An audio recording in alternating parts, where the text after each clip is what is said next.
दोस्तों, अगर आपका मोगरा प्लांट ग्रोथ नहीं कर रहा है, उसमें कलियां नहीं बन रही हैं या कलियां तो बन रही हैं लेकिन फूल खिल नहीं पा रहे हैं, खिलते भी हैं तो बहुत कम खिलते हैं, एक दो फूल खिलते हैं या फूल बहुत छोटे छोटे खिल रहे हैं, तो इन सब के पीछे कई वजह होती है। जैसे धूप की समस्या और कटाई छटाई गलत तरीके से गलत समय में अगर किया गया हो, और इसमें बहुत सारे पोषक तत्वों की भी ऐसी कमी होती है जिसकी वजह से पौधे में ग्रोथ नहीं होती है, इसमें कलियां नहीं बनती हैं, फ्लावरिंग नहीं होती है। तो दोस्तों, संपूर्ण जानकारी मिलेगी इस वीडियो में, किस तरीके से मोगरा प्लांट की केयर करना है, इसमें किस कमी के कारण कलियां नहीं बनती हैं, कौन से इसमें फर्टिलाइज़र डालने हैं वगैरह वगैरह की संपूर्ण जानकारी मिलेगी। तो प्लीज़ वीडियो पर अंत तक बने रहें, और अगर पसंद आए तो वीडियो को ज़्यादा से ज़्यादा लाइक करें, शेयर करें, और चैनल को अभी तक सब्सक्राइब नहीं किया है तो प्लीज़ चैनल को भी सब्सक्राइब करके बेल आइकन को प्रेस कर दें ताकि सारे अपडेट्स आपको मिलते रहें।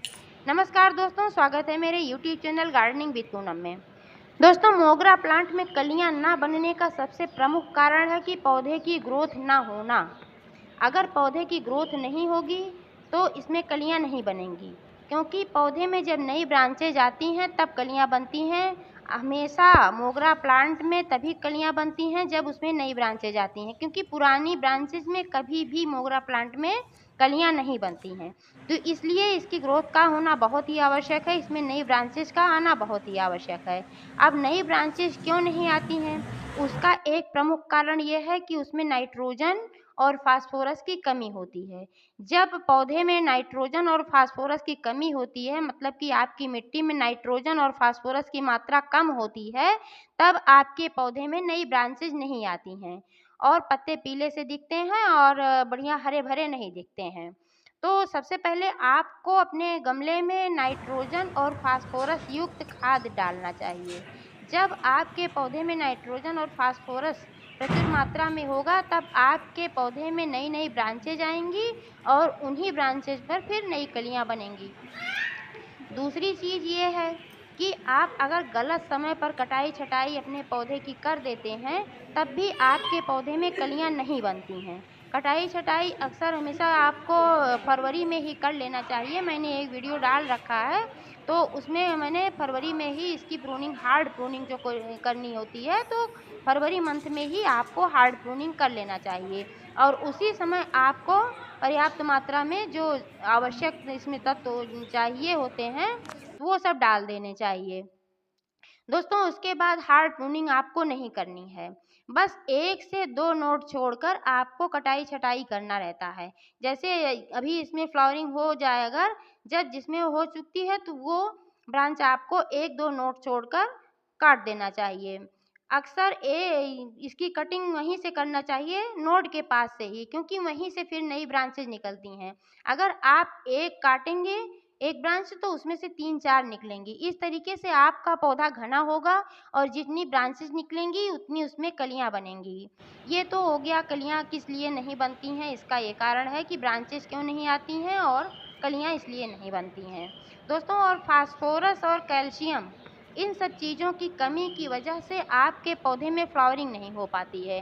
फूल इसीलिए नहीं खिलते हैं क्योंकि पौधे में कैल्शियम की कमी होती है, फास्फोरस की कमी होती है, पोटेशियम की कमी होती है। ये सब बहुत ही आवश्यक पोषक तत्व हैं हमारे मोगरा प्लांट के लिए और सभी पौधों के लिए। नाइट्रोजन, पोटेशियम, फास्फोरस, ये सब बहुत ही आवश्यक पोषक तत्व हैं। इन सब चीज़ों के बिना हमारे पौधे की कल्पना नहीं की जा सकती है। तो इसमें nitrogen, potassium, phosphorus, calcium, magnesium, इन सब चीज़ों को डालना आवश्यक होता है। ऐसी खाद डालें जिसमें ये सब चीज़ें मिलती हैं। तो आप बाज़ार से भी लाकर ये सब चीज़ें डाल सकते हैं। केमिकल फर्टिलाइज़र डालने से अगर आप बचना चाहते हैं, क्योंकि केमिकल फर्टिलाइज़र डालने पर क्या होता है कि एक बार तो आपको रिजल्ट अच्छा मिल जाता है, लेकिन फिर मिट्टी का उपजाऊपना ख़त्म हो जाता है, मिट्टी की गुणवत्ता में कमी आ जाती है। बार-बार अगर आप डालेंगे, थोड़ा बहुत आप डाल सकते हैं, लेकिन बार-बार केवल केमिकल फर्टिलाइज़र आप डालेंगे तो मिट्टी की गुणवत्ता में भी कमी आ जाएगी और पौधे जो होंगे उसमें भी ये कमी आ जाएगी। तो इसलिए आपको हमेशा केमिकल युक्त फर्टिलाइज़र नहीं डालना है, आप घरेलू फर्टिलाइज़र इस्तेमाल कर सकते हैं। आप देख पा रहे हैं कि मैं यहाँ पर मैंने लिया हुआ है यूज्ड चाय पत्ती। जो चाय बनती है घर में, वही चाय की पत्ती फेंकने के बजाय मैं इसको 3-4 बार ठीक तरीके से वॉश करके सुखा कर रख लेती हूँ। वॉश इसलिए करती हूँ क्योंकि अगर वॉश नहीं करूँगी तो इसमें मिठास होती है, चीनी डलती है, तो फिर इसमें चींटियाँ आएँगी। चींटियाँ आती हैं तो फिर पौधों को नुकसान पहुँचाती हैं और तमाम कई प्रकार के वो कीड़े भी लाती हैं, जैसे मिलीबग्स वगैरह वही लेकर आती हैं। तो इसलिए मैं इसको जो है 3-4 बार अच्छे से वॉश करके रखती हूँ सुखा करके। तो मैंने ये रखा हुआ है, इसमें थोड़ी-सी ज़्यादा है इसलिए मैं निकाल दे रही हूँ। तो ये है चाय की पत्ती और इसमें मैं डालूँगी थोड़ा-सा गोबर की खाद। मेरे पास कंपोस्ट खाद नहीं था गोबर का, तो ये सूखा हुआ एक कंडा था, उसी को मैंने क्रश कर लिया है, तो इसको मैं इसमें डाल रही हूँ। तो इसमें भी बहुत अच्छी मात्रा में जो चाय की पत्ती, इसमें नाइट्रोजन, पोटेशियम, फास्फोरस प्रचुर मात्रा में पाया जाता है, सभी कमी को पूरी करेगा और इससे हमारे पौधे की ग्रोथ शुरू हो जाएगी। और ये गोबर की खाद जो है, इसमें भी पर्याप्त मात्रा में नाइट्रोजन, पोटेशियम, फास्फोरस और ये सब चीज़ें मिलती हैं जो हमारे पेड़ पौधों के लिए ज़रूरी होती हैं, तो इसलिए ये गोबर है। और दोस्तों ये सबसे ज़रूरी चीज़ है क्रश की हुई नीम की पत्तियाँ। इसमें नाइट्रोजन की मात्रा भरपूर होती है। नाइट्रोजन बहुत अच्छी मात्रा में पत्तियों में, किसी भी पत्ती का खाद आप डालेंगे तो उसमें नाइट्रोजन भरपूर मात्रा में मिलता है और भी तमाम पोषक तत्व मिलते हैं। इसके अलावा नीम की पत्तियाँ एंटीबैक्टीरियल, एंटी फंगल होती हैं, तो इसलिए आपकी मिट्टी हमेशा स्वस्थ रहेगी गमले की, इसमें किसी प्रकार का कोई फंगस वगैरह नहीं लगने पाएगा।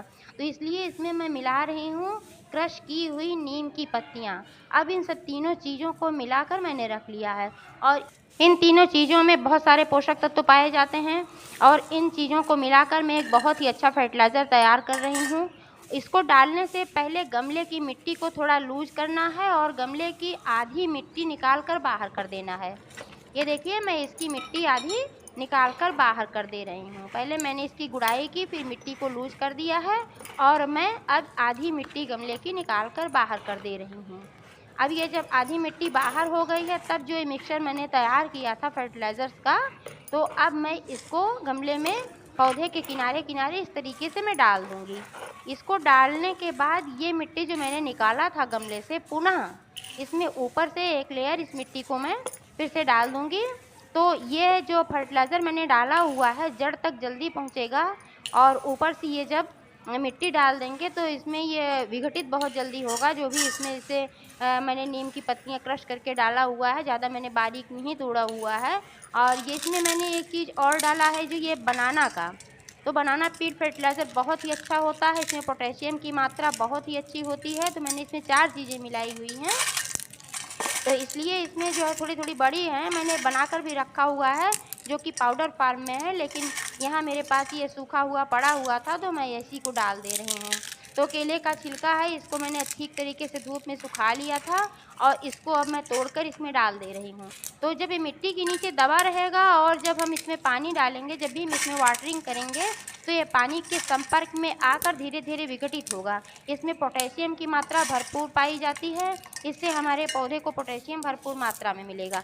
तो इसमें ये सब चीज़ें मैं डाल के ऊपर से मिट्टी मैंने डाल दिया है और इसमें बहुत ही आवश्यक एक चीज़ मैं इसमें डालूँगी, वो है कैल्शियम, जो कि लगभग फ्री का है और खरीदेंगे भी तो 1-2 रुपए में आपको मिल जाएगा। ये है चूने का पानी।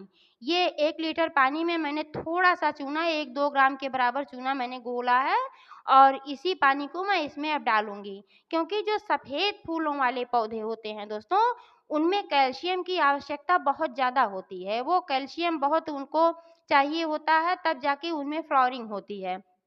तो इसलिए इसमें मैं कैल्शियम भी अलग से डाल रही हूँ। तो इसमें पानी में मैंने घोल लिया है 1-2 ग्राम चूना, 3 ग्राम मुश्किल से 1 लीटर पानी में, और इसके ऊपर से मैं ये चूने वाला पानी डाल दे रही हूँ। अब ये पौधा मेरा अच्छी तरीके से ग्रोथ करेगा और ढेर सारी फिर इसमें फ्लावरिंग होगी।